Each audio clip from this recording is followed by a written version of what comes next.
Hello everyone, Kurt Holfer here, and welcome back to another episode from Holfer Labs. Today we are going into another play of the Ninth Master, and it deals with, I'm looking at the manuscript right here, it deals with contending with the point and rotating the dagger in someone's hand in such a form or fashion where we can, again, get the dagger out of their hands, strip it from their hands, and be able to use it against them. Now, this one is going to cover two plays, or two images within the manuscript right here, because they, in my opinion, they are continuations of the same thing. And actually, he says that this is what, he talked about how this is the completion of this play on the other side. We're going to talk about the tactical considerations of that. We're going to talk about what are the implications right here, and also how we may be able to do this effectively, safely, in such a way that we'll be able to get the dagger into place here, and some of the anatomical things there that we've already been talking about all the way back from first master to fifth and so on. So with that being the case here, let's get into it. Okay, so this is the first play of Ninth Master Dagger, and actually it shows two pictures that show that depict the whole totality of what he is saying to do. The second one shows the conclusion, but also talks about what you can do off of that.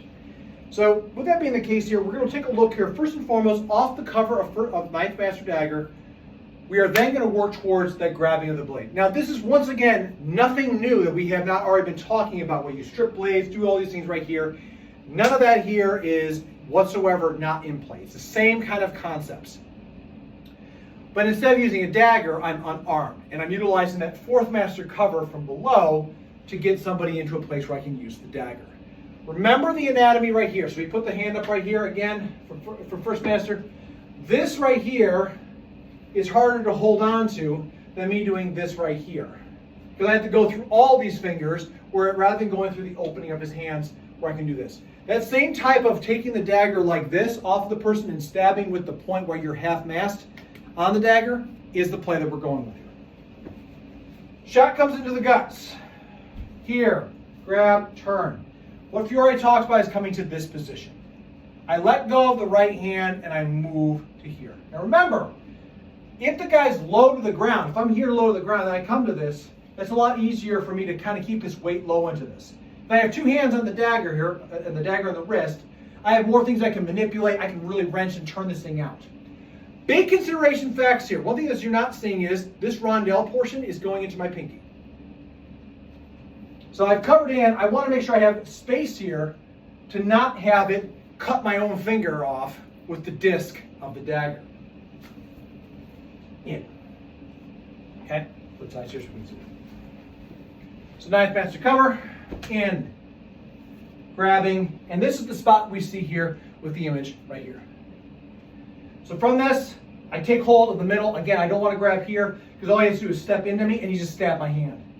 So here, trace to the middle of the blade, grab as firm as possible, and I'm going to utilize that thing before, where I turn and torque, and I'm going to move in on it. Keep the weight down. If I have, and this is the other thing too about this, so it's not just like fighting with his wrist. If he doesn't want to let go, it's gonna be hard. But I drop the weight into him. That's the other shit that comes into this.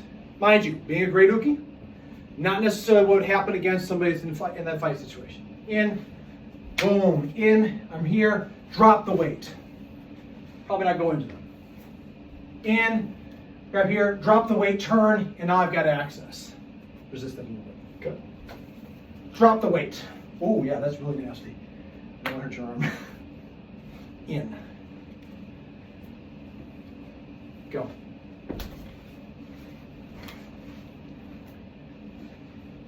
I want him fighting in two realms, which is what I want essentially right here. If his weight's down, he's worried about this, and he's also worried about this, then I've split the difference of his avvisamento. If I split the difference of his avvisamento between don't let it go with the dagger, and, oh God, maintain control. If I keep that distance space, that's a big factor with this. If I hold myself upwards with it, again, from right here, if there's no structure concept right here, me grabbing in, don't resist. I'm sorry, resist, don't let go. He can hold on to this. But the moment I drop him down, I make him start thinking about different things here, where his body goes in different directions, is a key component of what I think Ninth Master is talking about. Again, from last week you saw I drop that weight, get him thinking into this. My feet are able to move. I can still turn around and shift around to this. But essentially, off of that covering, this is nice and all. I've maintained it. But if I drop the weight into him and start pulling him in different directions, I can strip and move off of that. The ending position he talked about is stepping him across the chest with a reverso thrust. So we're in here, I take this, I turn this out, I'm going to pop right back into this. So you see the guy like this right here. So instead of going into like across this way, it's down right into the chest. Down, weight pulled, down into the chest. Down, weight pulls, down into the chest. Very simple, very easy. I'll switch sides here so you can see that. In, down, to the dagger, weight pulls, shift. And with all my body dropping into that, not squatting too much, that puts everything onto his arm and into his wrist. Up. Of course there's dangers with this. Elbow's still there, knees are still there, but we're talking about the technique of what I think Fiore's trying to get at here. All that'll come later on when we start looking at things, but the point right here is that essentially we're looking at that shot where as the person comes in with that dagger, boom, working to it, we're fighting out here. So he's at a point where we're fighting for this dagger spot. Maybe his arm is engaged. One thing that a lot of people don't get enough credit for is when a fight happens, you're not necessarily, you're thinking about, unless you've trained it, you don't just go for it. It's very possible that someone does this right here.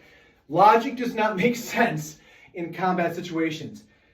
Unfortunately, chaos is supreme there. So the person coming in with this, before he even realizes he can use his other hand, I drop this, put his mind somewhere else, and start going. By the time he brings up his hand, it's too late. Again, things to consider right here. Again, if you're looking at the problem in space, and it's not shock at all, remember, these are probably ambush attacks. They're not meant to be kind. They're meant to be visceral, they're meant to be brutal, and they're meant to be effective. Abrazari lesson. If you see them take up the position of Abrazari, well, then you know they know what they're doing, and you know that they're aware that you're doing something right here, okay? The more you can get to deal with this, the better it becomes. So you can see with the video here that, again, this is utilizing the same kind of mechanism where you attack that pinky, the spots right here, and the anatomy of the wrist, the hand, everything else to get something out of place. To get something into place that allows us access to something else.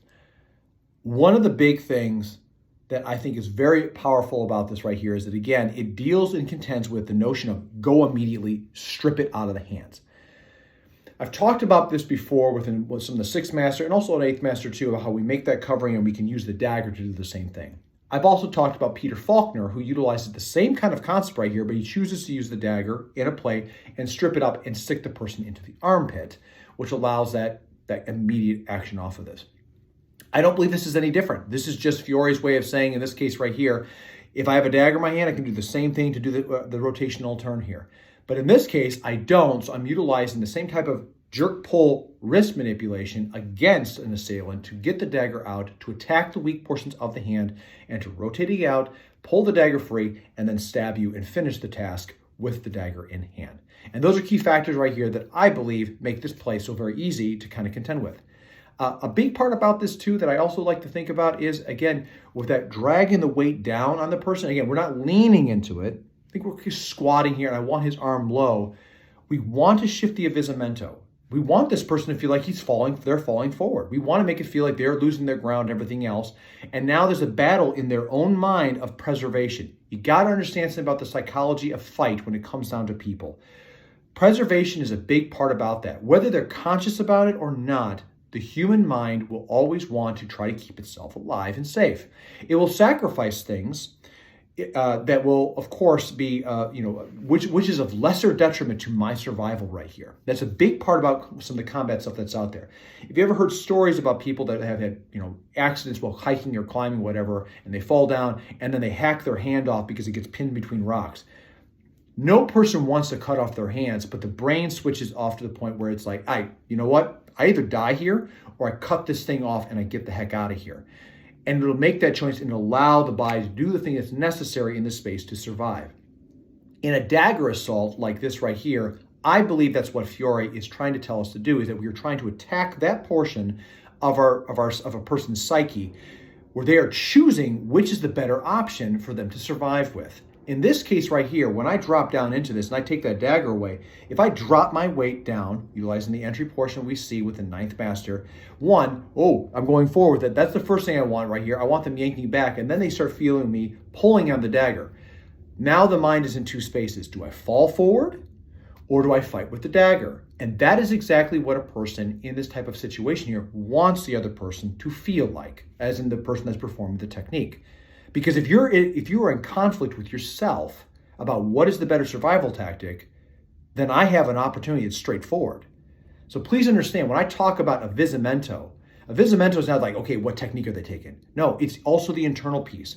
How are they experiencing it right here? I want you second guessing yourself and then feeling me against you. I want you at war with yourself so that it's easier for me to do it, to keep myself safe in this concept. So that's a big part about this right here, and also all of his manuscript. But I love this one right here because after having done it again, it also, to me, reveals that truth, which is a very core fundamental part of what was seen with an Armatsari. So with that being the case here, that's going to conclude this video right here. Thank you so much for tuning in here. Love to hear what your thoughts are on this right here. What do you think about splitting the mind in someone's avvisimento? Have we talked about that before? Have you experienced it? Have you talked about that in other martial arts classes?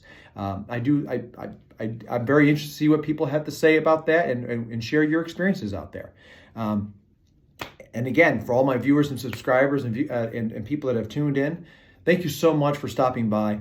If you're new to the channel, please consider subscribing, sharing with a friend. Don't forget, hit the bell, because that's how you can know when more you get notifications for more content to be dropped. I want to grow this channel, and it is not possible without viewers with you. So that, again, thank you so much for your subscription and for sharing this work. Until next time, everybody, as always, please stay safe out there, train well, and fight on. I'll see you all soon.